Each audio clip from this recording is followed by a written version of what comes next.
তুমি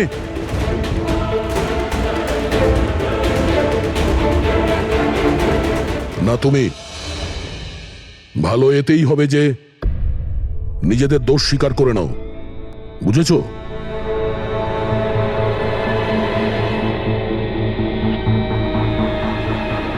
কি হলো? হ্যাঁ, কিছু তুমি করিনি। করেছো? আমি কিছু তুমি করিনি। মেরেছো ওদের?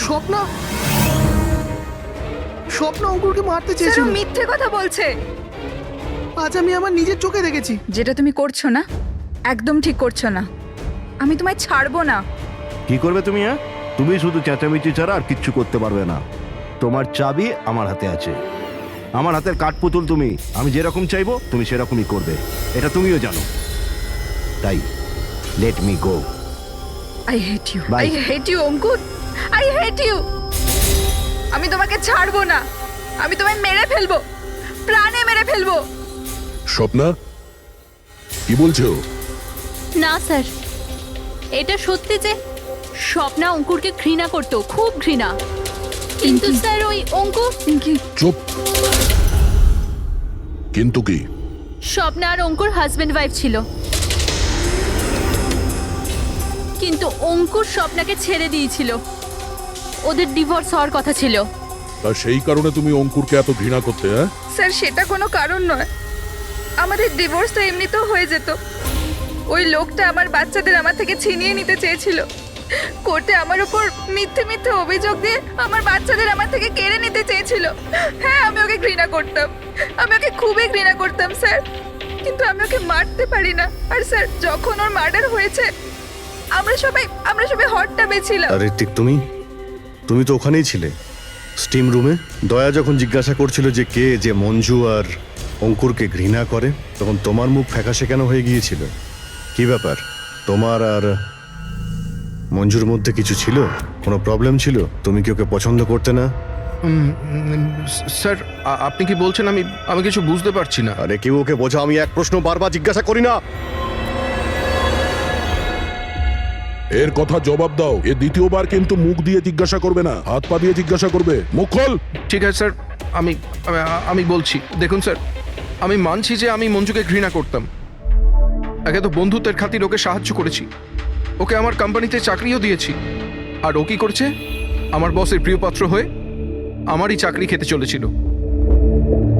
রাগ হতো আমার ওর ওপর, আরও সেটারই যোগ্য ছিল। কিন্তু স্যার, সে যাই হোক না কেন স্যার, আমি ওকে মারার কথা ভাবতে পারি না স্যার। ইনফ্যাক্ট আমি তো ওখানে ছিলামই না ওর কাছে। আরে হ্যাঁ, ও তো ওখানে ছিলই না। ও তো স্টিম রুমে ছিল যেখানে অঙ্কুরে খুন হয়েছে। কারেক্ট। ভালো প্ল্যান করেছিলে, তোমরা দুজনে মিলে ভালো প্ল্যান করেছিলে। কি অদ্ভুত ব্যাপার, একজন এই স্বপ্না দেবী যে অঙ্কুরের থেকে মুক্তি চেয়েছিল, আর ঋত্বিকের মঞ্জুর থেকে। আর এরা দুজনেই দুজনের কাজ করে দিয়েছে, ওই দুজনকে খুন করে দিয়েছে, রাইট? এই আইডিয়া কোন ফিল্ম থেকে নিয়েছো তোমরা? এরকম কিচ্ছু নয় স্যার। না আমরা কোনো প্ল্যান করেছি, না আমরা কাউকে খুন করেছি। Believe me sir. কে খুন করেছে আর কে করেনি সে সবই জানা যাবে। শুধু একবার ওই ছুরিটা যদি পেয়ে যাই। ছুরিটা এইভাবে হারিয়ে তো যেতে পারে না, এখানেই কোথাও থাকবে।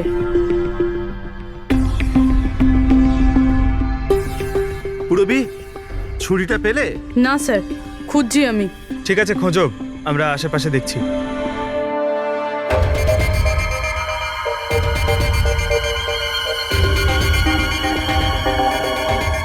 Ready sir? এই জুতোর চিহ্নগুলো দেখুন। মানে এটা বেশিক্ষণের না। তার মানে হলো পঙ্কজ এইখানে কেউ লুকিয়েছিল। আর এই দেখ, গাছগুলো কেমন মুড়িয়ে গেছে। স্যার, এখান থেকেই তবে কি হচ্ছিল সেসব দেখছিল পঙ্কজ। এর মানে হলো এই যে এখানে লুকিয়েছিল না, সেই মেরেছে মঞ্জুকে। পিওপি নিয়ে আসি স্যার, চিহ্নগুলো ছাপ তুলেনি।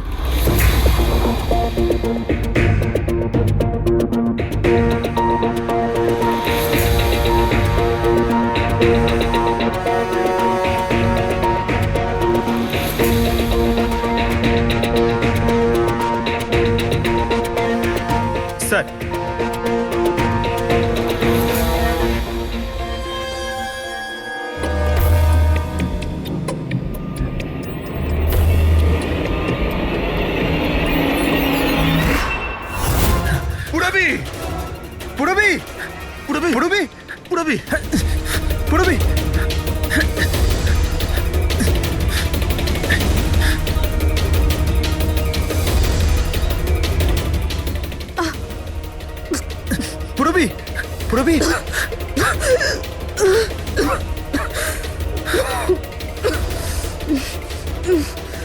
তুমি ঠিক আছো? কিন্তু এসব হলো কি করে? তুমি অজ্ঞান হয়ে গেলে কি করে? জানি না স্যার। সব রেডি আছে? হ্যাঁ স্যার। আর পুরবি, ও কেমন আছে? স্যার ঠিক আছে, ওই ডক্টর সালুংকে ওকে চেক করছে। ঠিক আছে, সবাইকে ডাকো, দেখি এই আংটি আর জুতোর চিহ্ন কার সঙ্গে ম্যাচ করে। আসুন আসুন, এইদিকে এইদিকে আসুন।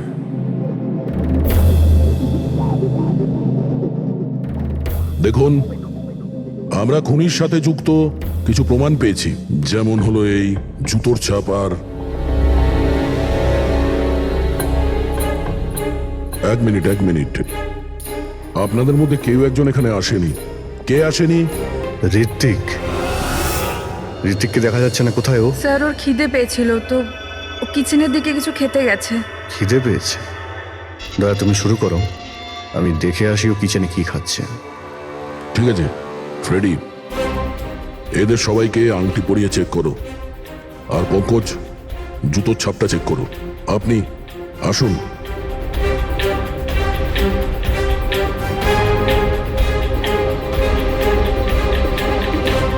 Next.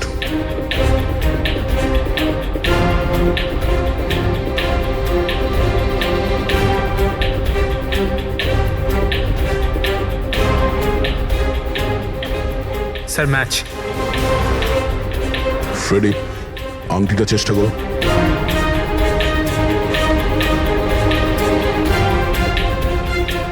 Sir perfect match. Ankita, ওইখানে দাঁড়িয়ে যাও। নেক্সট।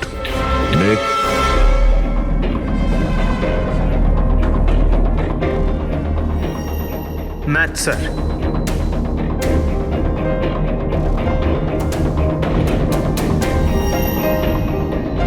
নেক্সট।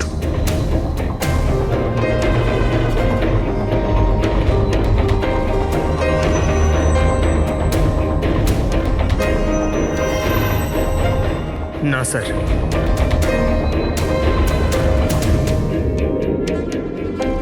Match sir. আংটি।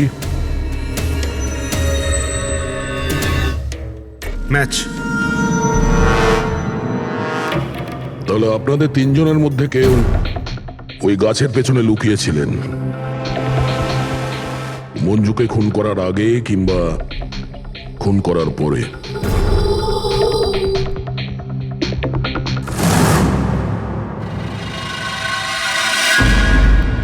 আরে, ঋত্বিককে দেখেছো? না, কিন্তু ওদিকে কেউ আছে। ঋত্বিক, ও নো!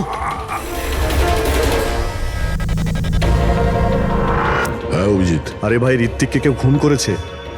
হ্যাঁ, কিচেনে। তোমরা তাড়াতাড়ি এসো, তাড়াতাড়ি। কাউকে এখান থেকে তুমি পালাতে দেখেছো? না। তুমি কি এখানে কাউকে যেতে বা আসতে দেখেছো? স্যার।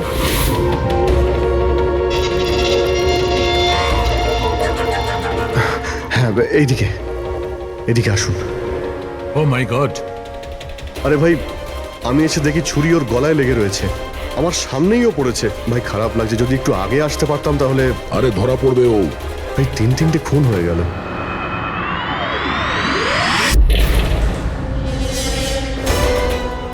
আরে ভাই, এটা কি ধরনের মজা? ক্রাইম সিনে তোমরা সিআইডি অফিসার হওয়া সত্ত্বেও গাফিলতি করছো। কি বলছেন কি আপনি? এটা মজা করার সময় নয়, এখানে খুন হয়েছে। হ্যাঁ, আমি জানি এখানে খুন হয়েছে, আর আমি এখানে কি মজা করছি স্যার? তবে কে করছে মজা ভাই? কি হচ্ছে ডক্টর সালুকে?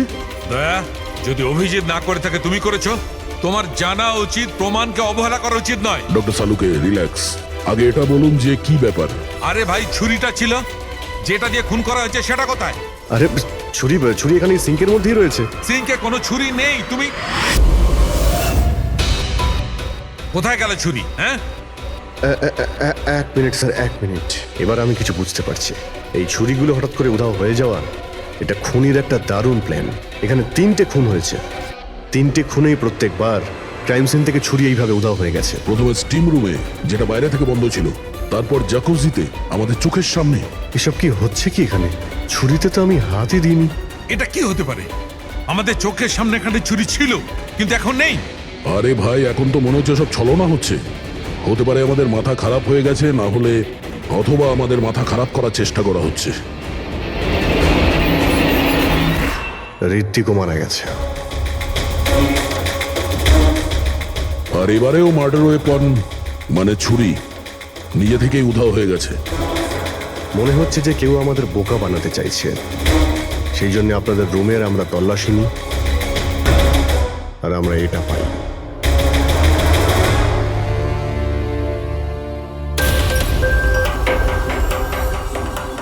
কি বান্টি? না না না না স্যার, আমি আমি আমি কিছুই করিনি। আমি কাউকে হিপনোটাইজ করিনি স্যার। স্যার আমি সত্যি বলছি স্যার, আমি কিছু রিল্যাক্স করিনি। বান্টি, রিল্যাক্স। আমরা জানি যে তুমি কাউকে হিপনোটাইজ করনি, কারণ যখন কিচেন সিং থেকে ওই ছুরিটা উধাও হয়ে গেল তখন আমরা পুরো সজ্ঞানে ছিলাম। এটা ঠিক যে তুমি সম্মোহিত করনি, কিন্তু সম্মোহিত করতে তো পারো।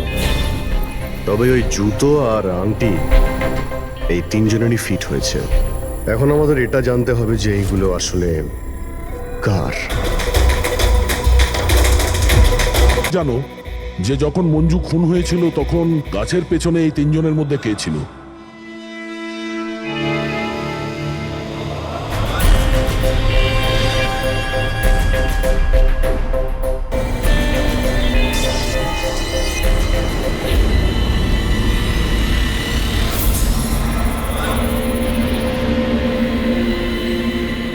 রিল্যাক্স,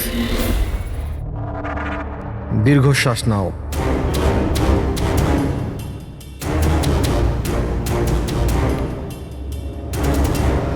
আমার দিকে তাকাও, আমার আওয়াজ শোনো, আর তোমাদের পুরো মন আমার আওয়াজের উপর নিবিষ্ট করো। গুড, দীর্ঘশ্বাস নাও, আর তোমাদের পুরো মন আমার আওয়াজের উপর নিবিষ্ট করো। আমার তুড়ি বাজাতেই তোমরা ওটাই করবে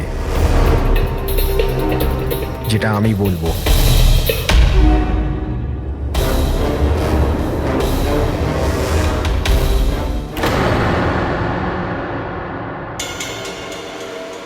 এই সফিনা আর অঙ্কিতা এরা দুজনে তো সম্মোহিত হয়ে গেছে, কিন্তু সম্মোহনের প্রভাব তো এই পিঙ্কির উপর পড়েনি। কারণ এই সম্মোহন টম্মোহন কিচ্ছু হয় না, আর যদি হয়েও থাকে তো এ কিছু জানে না। এটা একজন ফ্রড। যদিও কিছু না পারে আর এরকম কিছু না হয়, তাহলে ওরা দুজন কি করে সম্মোহিত হলো? আর এই কারণেই যে এরা দুজনে কিছুই করেনি, আর সম্মোহনের জন্য তৈরি ছিল, আর ওদের মন বান্টির আওয়াজে কেন্দ্রিত ছিল। কিন্তু তুমি এটা করনি, তোমার ভয় ছিল যে আসল সত্যিটা না বেরিয়ে যায়, তাই তো? কি লুকোচ্ছ পিঙ্কি তুমি, হ্যাঁ? বান্টি, এদের সম্মোহন থেকে বাইরে নিয়ে এসো।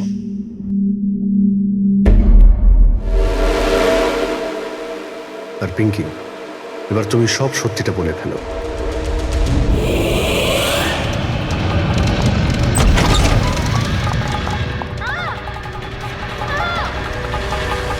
চল চল, এইসব করে কোনো লাভ নেই। গাছের পিছনে তুমিই লুকিয়ে বসেছিলে তো? হ্যাঁ, সেটা আমিই ছিলাম, কিন্তু আমি কারোর খুন করিনি। আমি আমি আমি তো শুধু স্বপ্নের উপর নজর রাখছিলাম, ব্যাস। স্বপ্না? কেন? কারণ অঙ্কুর এরকম করার জন্য আমাকে টাকা দিয়েছিল। অঙ্কুর চেয়েছিল যে আমি স্বপ্নার এমন কিছু ছবি বার করি যাতে কোর্টে এটা প্রমাণ হতে পারে যে স্বপ্নার অন্য ছেলেদের সাথে অ্যাফেয়ার আছে। কিন্তু আমি এরকম কিচ্ছু করতে পারিনি। জানি না কেন ওখানে আমার খুব মাথা ঘুরছিল। যেমনটা আমার হয়েছিল। আর আমি ওই ট্যাপটায় পড়ে যাই। আর এর কারণটা কি ছিল? স্যার ওই জলটাতে একটা কেমিক্যাল ছিল, আর ওখানে ভেপারের জন্য ওটা ওখানকার সবার নিঃশ্বাসের সাথে মিশে যায়। এই জন্য ওখানে সবাই নেশায় ছিল।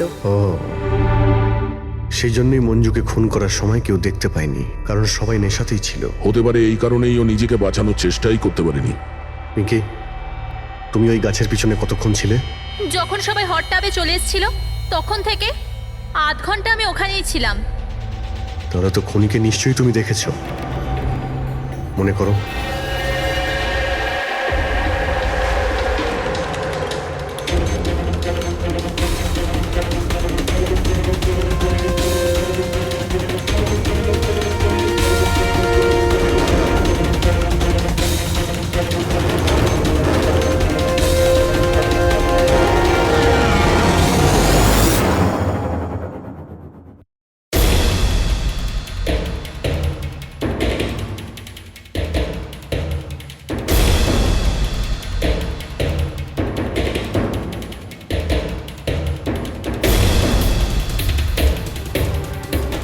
কালো জুতো, কালো প্যান্ট, হতে পারে রিসর্টেরই কোনো স্টাফ, কোনো ওয়েটার। আর আমরা খেয়ালই করিনি এরা ছাড়াও অন্য কেউ খুন করতে পারে। চলো, দেরি করে হলো, এই কেসের কিছু প্রমাণ তো পাওয়া গেল, কিন্তু এই মার্ডার ওয়েপন নিজে থেকেই উধাও হয়ে যাচ্ছে। এর রহস্যটা কি? এক মিনিট। স্যার আপনারা এটা কি করছেন? ওই যে ছুরিটা এখান থেকে হারিয়ে গেছে, সেটাকে খুঁজছি। পালাই এখান থেকে, না হলে ফেসে যাব। চল।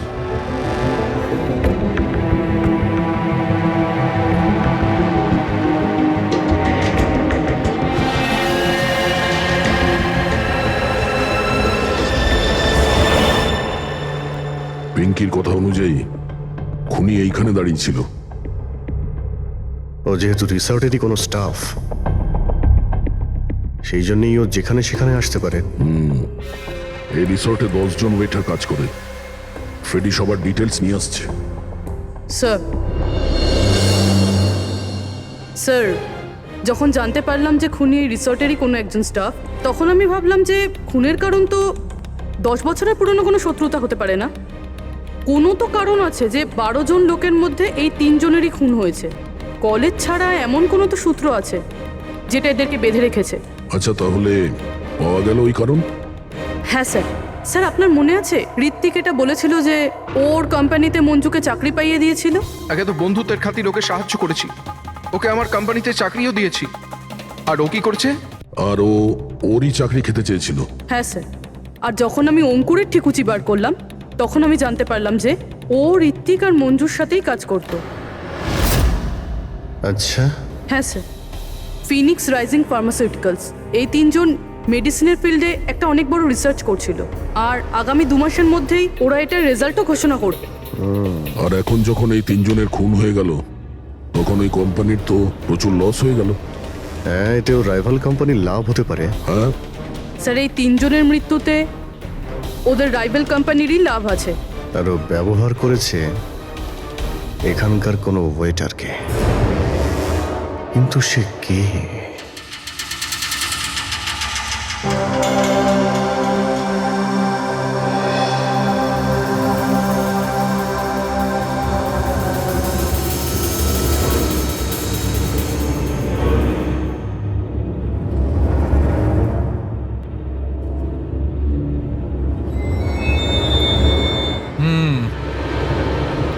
এই তিনটেতেই কিচ্ছু পাওয়া গেল না। স্যার, স্যার এটা স্টিম রুমের ড্রেনেজ থেকে কেটে নিয়ে এলাম, হয়তো এতে কিছু পেয়ে যাবেন। স্টিম রুম থেকে? হ্যাঁ স্যার।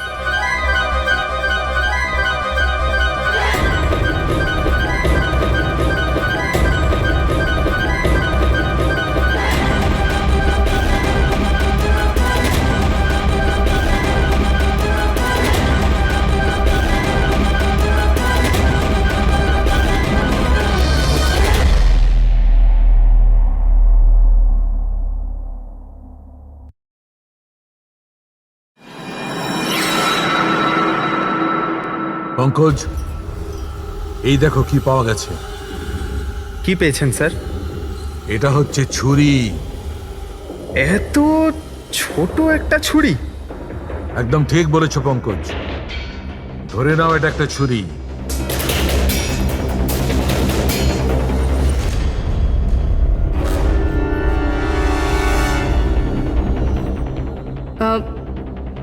আপনারা প্লিজ বসে পড়ুন।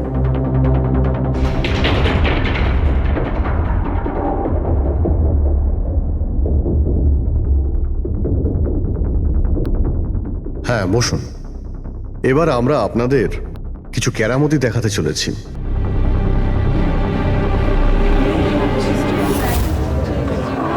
এই ছুরিটা দেখতে পাচ্ছেন? এই ছুরিটা একদম সেরকমই দেখতে যেটা খুনি খুন করার সময় ব্যবহার করেছে। আর এখন আমি এটা দিয়ে নিশানা লাগাবো। কি বলো দয়া, আমার নিশানায় ভরসা আছে? আমার একদম ভরসা নেই। দেখে নিও, একটা ছুরিও টার্গেটে লাগবে না। আরে স্যার, আপনি সরে যান। যদি আপনার লেগে যায় তাহলে? আরে টার্গেট কি আর আমাকে করবে নাকি?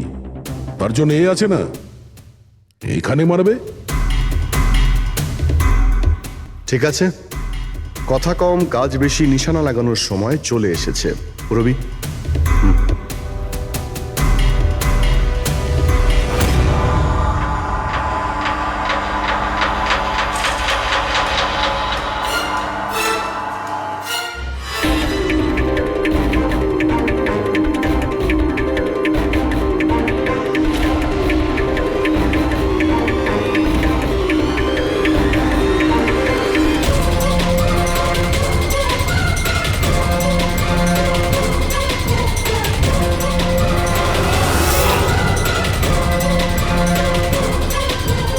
এবার আমার পালা।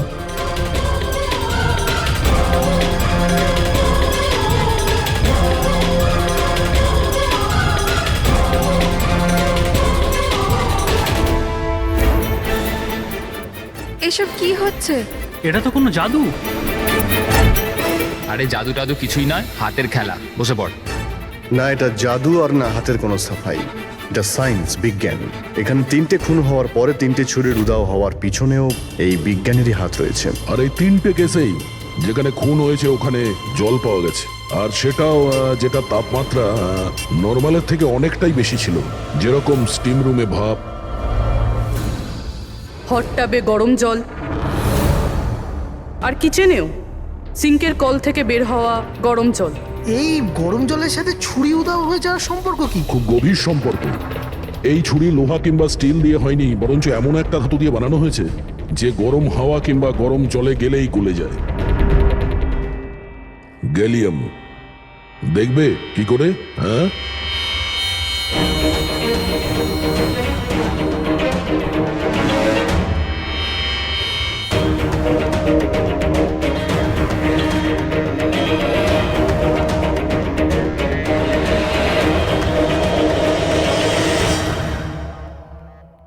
এবার বুঝতে পারলে ক্রাইম সিন থেকে কি করে ছুরি উধাও হয়ে যাচ্ছে?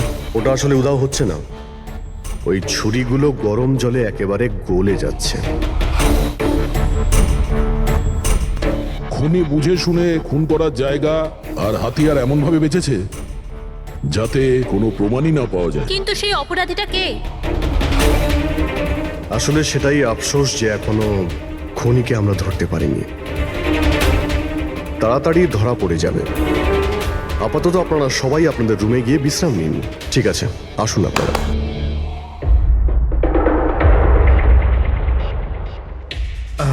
স্যার, এদেরকে যেতে কেন দিলেন?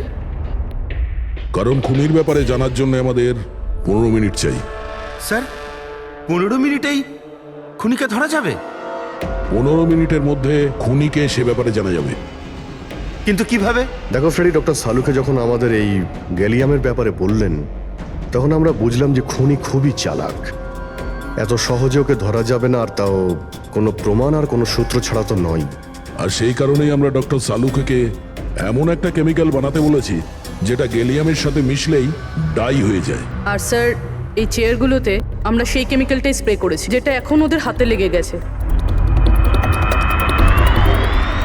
আর যে ওই ধাতুটা ধরেছিল তার হাতে কেমিক্যালটা নীল রঙে বদলে যাবে। এবার আমরা খুনিকে হাতে নাতে ধরে ফেলবো। এই কেমিক্যালটা রিয়াকশন হতে 30 মিনিট লাগে।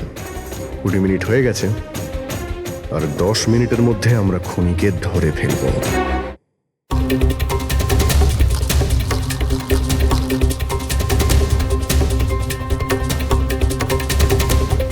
কি হলো, কিছু সাহায্য করবো নাকি? এটা এইভাবে উঠবে না, এটা তুলতে কেমিক্যাল লাগবে। কেমিক্যাল দিলেই উঠে যাবে, আর কেমিক্যাল আমাদের কাছে আছে। আমার আমার পিছু নেবেন না, মেরে দেবো আমি।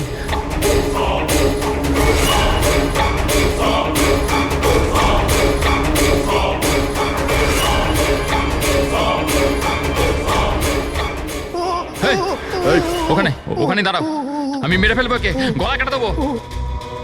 আর এই ছুরিটা না সত্যিকারের। আমি বলেছিলাম না তোমাদের সবাইকে রুমে থাকতে? আমার দ্বারা কন্ট্রোল হচ্ছিল না, তাই এসে গেছি। আমাকে ক্ষমা করে দিন। চুপ, চুপচাপ নিজেদের বন্দুকগুলো সুইমিং পুলে ফেলে দাও, নইলে আমি একে। না না, ঠিক আছে।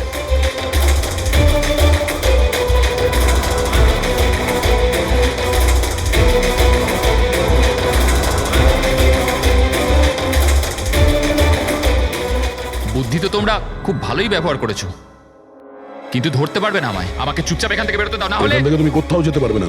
এই, একদম বোকামি করো না, ছেড়ে দাও ওকে। আমি জানতাম যে তোমরা সত্যি জেনে যাবে আর আমাকে ধরে নেবে, সেই জন্য আমি সব ব্যবস্থা আগে থেকে করে রেখেছি। বাইরে পার্কিং লটে আমার একটা বাইক দাঁড়িয়ে আছে। আরে শোনো, তোমার প্ল্যানিং যে খুব ভালো সেটা আমরা জানি। কাছে আসবে না আমার। আচ্ছা, এদের তুমি কেন খুন করছো? হ্যাঁ, মেরে দেবো আমি আর একে। এদের খুন কেন করছো? আমার এদের সাথে কোনো শত্রুতা নেই, শত্রুতা ছিল এদের বসের সাথে। আমি ওই একই কোম্পানিতে কাজ করছিলাম যেখানে ওরা তিনজনও কাজ করতো, আর ওই যে প্রজেক্টের জন্য ওরা তিনজন ক্রেডিট পাচ্ছিল, ওটা আমার করা প্রজেক্ট ছিল। আমি অনেক কষ্ট করেছিলাম ওই প্রজেক্টের জন্য। ওই লোকটা আমার জীবনটা শেষ করে দিল, আমাকে চাকরি থেকে বের করে দিল। তখনই আমি এটা ভাবলাম যে আমি ওর জীবন শেষ করে দেবো। আর এই প্রজেক্ট রিপোর্ট অ্যানাউন্সের ঠিক আগেই আমি ওই তিনজনকে মেরে ফেললাম।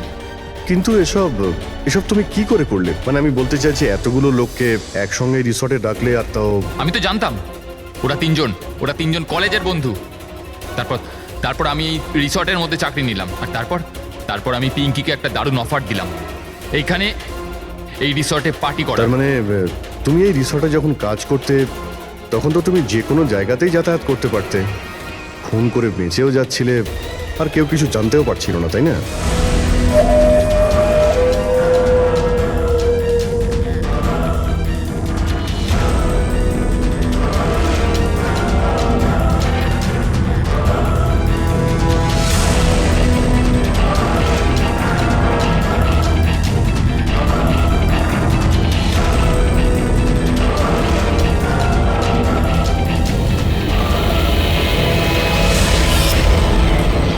সেরকমই প্ল্যান করেছিলাম। প্ল্যান তো ঠিক আছে, কিন্তু ওই তিনজন যদি এখানে নাই আসতো তাহলে? ভাগ্য আমার সাথে ছিল যে তিনজনই একসাথে এসেছিল, না হলে যে আসতো সেই মরতো। চললাম আমি, হাট।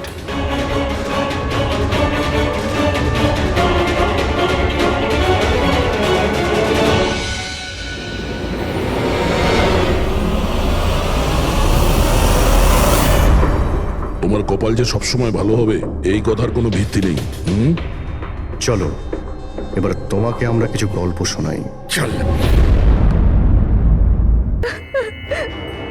আমি বাড়ি যাব।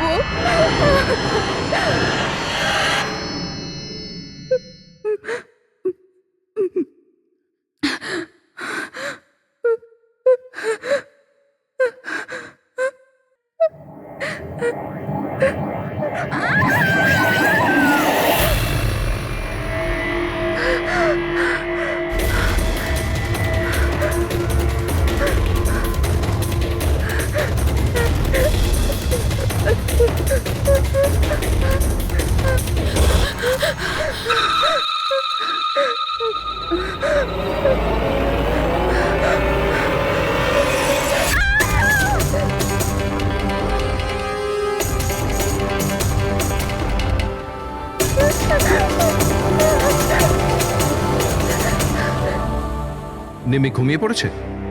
হ্যাঁ, শুয়ে পড়েছে। আরে হিরাল, তোমায় খুব ডিস্টার্ব লাগছে। কি বলবো, 24 ঘন্টা হয়ে গেল আয়শা গেছে, না তোর ফোন লাগছে না ফোন করেছে। আমার না খুব টেনশন হচ্ছে, জানি না কোনো বিপদে না পড়ে যায় ও। দেখো হিরাল, এখনো বড় হয়ে গেছে। আমার মনে হয় তুমি ওর মায়ের মতো রিয়াক্ট করছো। নিজের প্রবলেম নিজে সলভ করতে পারবে ও, ছোট বাচ্চা নয় ও। রোহান, এরকম কিভাবে বলতে পারো? ছোট বোন ও আমার, আমি ওর জন্য টেনশন করবো না তো আর কে করবে?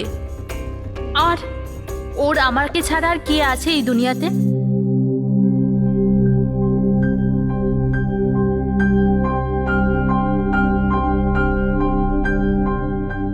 হ্যালো, হ্যালো, আপনি কি হিরাল বলছেন?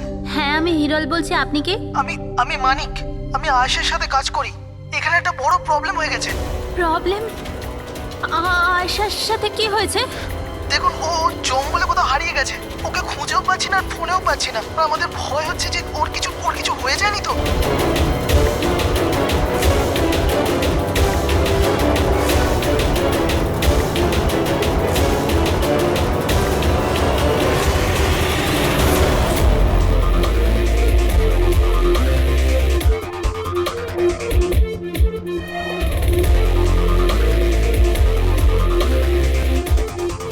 স্যার, ফরেস্ট ডিপার্টমেন্টের লোক ভেতরে আমাদের জন্য ওয়েট করছে, আর আয়েশার ক্রু মেম্বাররাও অন দ্য ওয়ে। কিন্তু আপনারা এটা তো নিশ্চয়ই জানেন যে যে ওই লাশটা আয়শারই নাকি অন্য কারোর। আমি একটা জিনিস বলতে পারি, ও না স্কাই ব্লু কালারের টি শার্ট পরেছিল আর ব্ল্যাক কালারের কার্গো পরেছিল আর হাই পনিও পরেছিল। ওর জামা হাফ ডেড বডির সাথে ম্যাচ করছে কিনা এটা তো বলুন।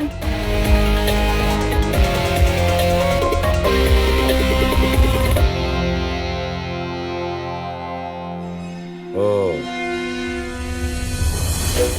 আপনি সেই অফিসার? Yes sir.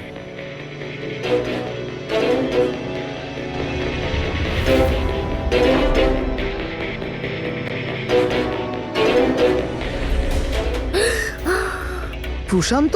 আরে এই তো প্রশান্ত। এক মিনিট, আপনারা কে আর ওকে কি করে চিনলেন? স্যার, আমি মানিক, আর আমরা সবাই আয়েশের সাথে কাজ করি। আরে প্রশান্ত আমাদের গাইড। আয়েশা এনাকে লোকেশন খোঁজার জন্য বলেছিল, আর যখন আয়েশা হারিয়ে গেল তখন এই ওকে খুঁজতে গেছিল। এর এরকম অবস্থা, তাহলে আয়েশা কিরকম অবস্থায় আছে? না না না, না না, আয়শার কিছু হয়নি, আমি বলছি তো, trust me. Sir please please আমার বোনকে খুঁজে বাঁচিয়ে নিন স্যার, প্লিজ স্যার, প্লিজ বাঁচিয়ে নিন। দেখো, তোমার বোনকে নিশ্চয়ই আমরা বাঁচাবো। আপনি ওনাকে একটু সাইডে নিয়ে যান। স্যার, এই বডিটা আজ সকালেই আমরা পেয়েছি। এই আমাদের গাইড বাহাদুর, এই বডিটাকে প্রথম দেখেছে। এই প্রশান্ত কি একা গিয়েছিল আয়েশাকে খোঁজার জন্য? হ্যাঁ স্যার, কারণ ও জঙ্গলের সমস্ত রাস্তা চিনতো। যত ভালো করেই চিনুক না কেন, রাতের অন্ধকারে ঘন জঙ্গলে বিনা পারমিশনে বিনা গাইডে রাতে ঘোরাফেরা নিজে থেকে মৃত্যুকে ডেকে আনা, তোমরা খুব বড় ভুল করেছো। এই বডিটা এইভাবে পেয়েছি, জানি না দ্বিতীয়টা কি অবস্থায় পাবো। স্যার, আচ্ছা এটা বলো যে এখানে কোনো হিংস্র জানোয়ার আছে? এরকম কোনো হিংস্র জন্তু নেই। ঘন জঙ্গল, হারিয়ে যাওয়ার ভয় আছে। কোনো জন্তু জানোয়ারের আঁচড় তো মনে হচ্ছে না, কিন্তু এটা ছুরির আঘাত বলে মনে হচ্ছে। একে ছুরি দিয়ে খুন করা হয়েছে।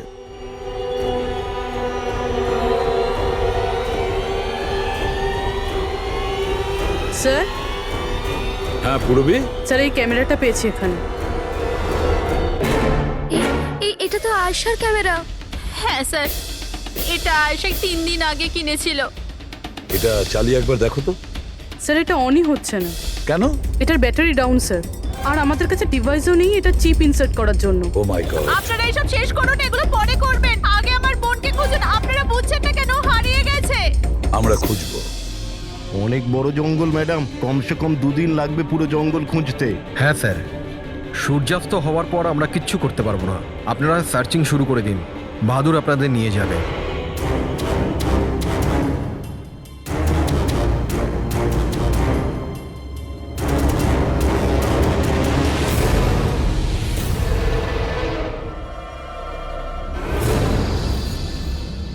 স্যার, স্যার আমরা জঙ্গলের অনেক ভেতরে চলে এসেছি স্যার। স্যার এখানে কেউ আসা যাওয়া করে না স্যার। স্যার এক কাজ করি, আমরা ফিরে যাই, না হলে অন্ধকার নেমে আসবে। এখন তো অনেক আলো আছে, অন্ধকার হয়েছে কোথায়? স্যার ফিরতেও তো অনেকটা সময় লাগবে না স্যার? তো ওই হিসাবেই বললাম, এত দূর স্যার কেউ আসেই না। স্যার এখানে কিচ্ছু পাবেন না। আরে ভাই, যখন এত দূর চলে এসেছে একটু দেখে নি না ভাই। চলো চলো। আচ্ছা আচ্ছা।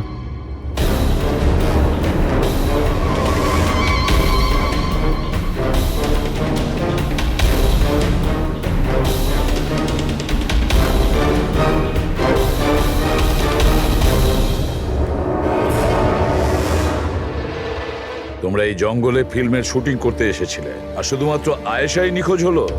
আর তোমরা ওকে খোঁজার চেষ্টাই করনি। স্যার আমরা খুব ভয় পেয়ে গিয়েছিলাম, আর এখানে ওয়েব সিরিজ শুট করার আইডিয়া আয়েশারই ছিল। স্যার আমরা ওকে আনিনি, ও আমাদের এনেছিল লোকেশন দেখাতে। হ্যাঁ স্যার, এই প্রশান্ত গাইড আয়েশার পরিচিত ছিল, আর এই কাছেই থাকতো আর জঙ্গলটাকে ভালো করে চিনতো।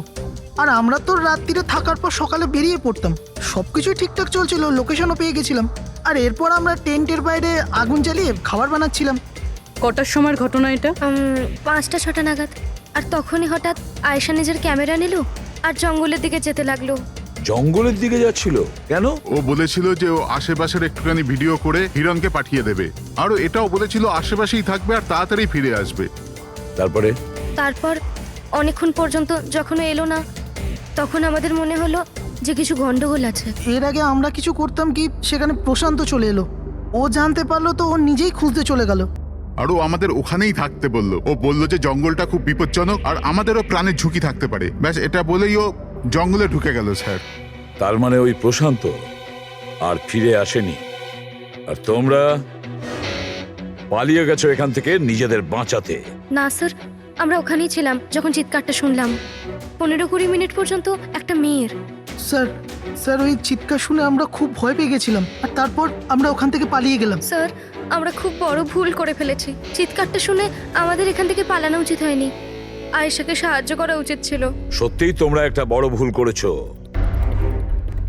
আয়েশার চিৎকার শুনে যদি তোমরা জঙ্গলে ঢুকতে, আয়েশা এখন আমাদের সঙ্গে থাকতো, আর প্রশান্ত ও হয়তো বেঁচে যেত।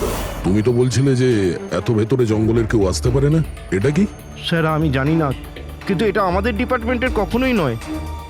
জঙ্গলের মধ্যে টেন্ট, দেখছি এর ভেতরে কে আছে।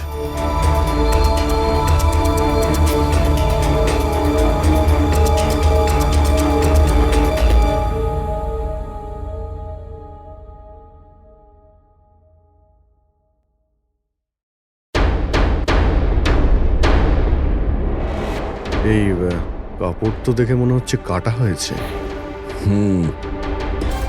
টেন্ট পিছন দিক দিয়ে কেটেছে, তার মানে সামনে কোনো বিপদ ছিল।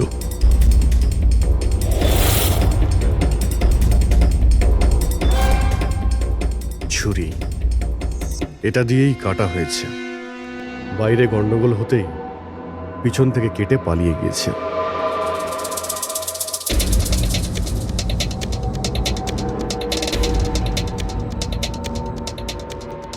রাতে থাকার পুরোপুরি বন্দোবস্ত ছিল এখানে, বনফায়ার। এই আলু এখানে দেওয়া হয়েছিল।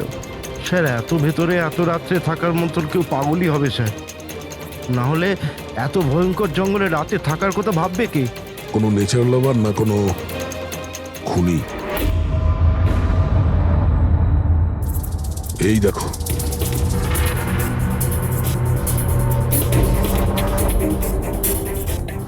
রক্ত। মনে হচ্ছে এখানেই পাথরের ওপর কেউ বসেছিল, হতে পারে আগুন পোয়াচ্ছিল, আর কেউ ওর ওপর হামলা করেছে। এটা দেখে টেন্টের মধ্যে যে ছিল সে পালিয়ে গেছে। চলো আগে গিয়ে দেখি। স্যার স্যার সূর্য অস্ত যাচ্ছে স্যার, ফিরতেও 2 ঘন্টা কমসে কম লাগবে। ফিরে যাই স্যার। ঠিক আছে, কালকে আবার আসবো। স্যার আমরা আয়েশার টিমকে এই ছবিগুলো দেখিয়েছিলাম, ওরা বলল যে এই টেন্ট ওদের ক্যাম্পের নয়। স্যার, হ্যাঁ পুরবি, আয়েশার ক্যামেরার চিপ। হিরলদি, তুমি এটা মিস করলে। আমি তোমায় বলেছিলাম না আমার সাথে এসো। জানো এখানে এত বেশি গ্রিনারি আছে। লুক এট দিস, এতগুলো গাছ। It's so beautiful. দিদি আমি হাঁপিয়ে গেছি, মনে হচ্ছে আমি জঙ্গলের অনেক ভেতরে এসে গেছি। জঙ্গল তো পুরো একই রকমের না? আমি রাস্তা খুঁজে নেব, খুব একটা মুশকিল নয়।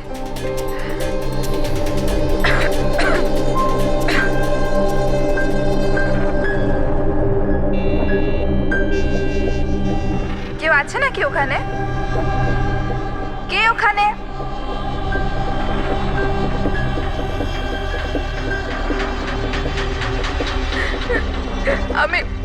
আমি ভেসে গেছি এখানে। আমি কিছু বুঝতে পারছি না এখান থেকে আমি কি করে বাইরে যাব। আই এম সরি দিদি, আমার এখানে আসা উচিত হয়নি। আমার মনে হচ্ছে না যে আমি এখান থেকে বেঁচে ফিরতে পারবো। আমায় ক্ষমা করে দিও।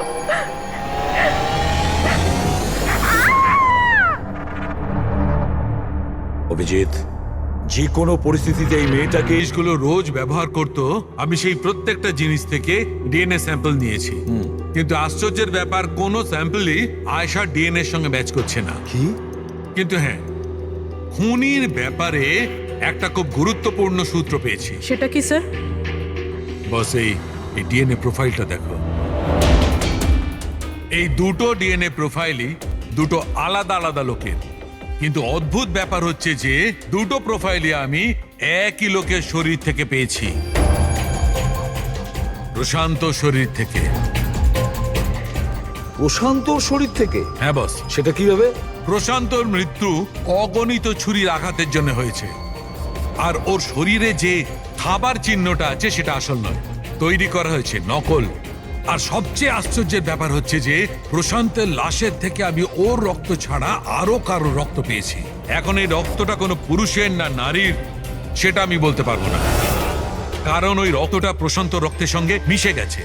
কিন্তু একটা কথা ঠিক বস, এই রক্তটা তখনই বেরিয়েছে যখন প্রশান্ত রক্ত বেরিয়েছে। অভিজিৎ, দয়া, নিশ্চয়ই এটা খুনিরই রক্ত।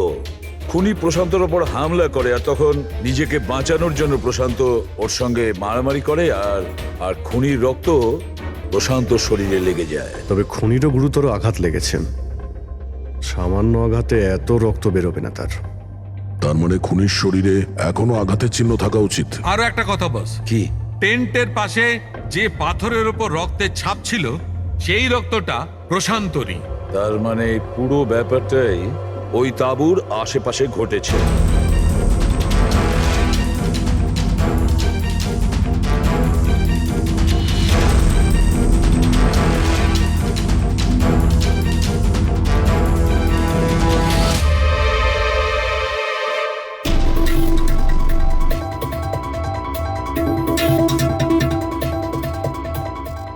স্যার?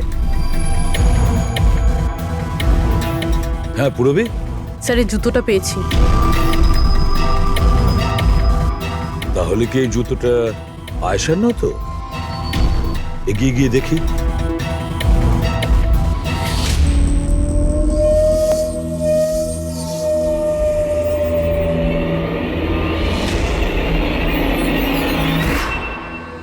স্যার, হ্যাঁ এই দেখুন স্যার।